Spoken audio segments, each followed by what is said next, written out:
সেটার বাস্তবায়ন সূর্যপুরের মাটি থেকেই করতে হবে সরকার।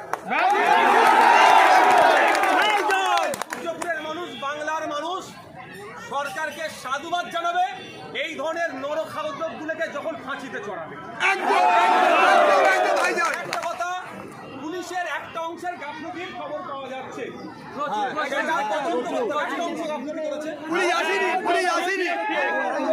আমাদের লড়াইও নয়। যারা গাফলতি করেছে তাদের বিরুদ্ধে ব্যবস্থা গ্রহণ করতে হবে।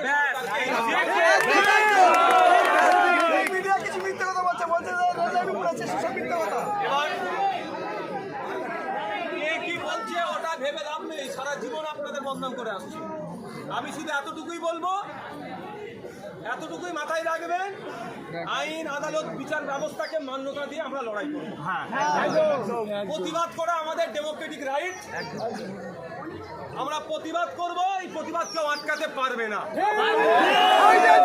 মাথায় রাখবেন, প্রতিবাদটাও যেন আইনের গণ্ডির মধ্যে থেকে হয়। আপনারা দেখেছিলেন আমি তপসিয়ায় গিয়েছিলাম, তপসিয়ায় নাকি ইল্লিগাল বাড়ি হয়েছে, সেটাকে ভাঙছে। আমার বক্তব্য, ইল্লিগাল বাড়ি হলে ভাঙবেন, কিন্তু লিগাল তরিকাতে ভাঙুন। একদম ঠিক স্যার, আপনাদের বলবো ঠিক ঠিক যে নরখাদকগুলো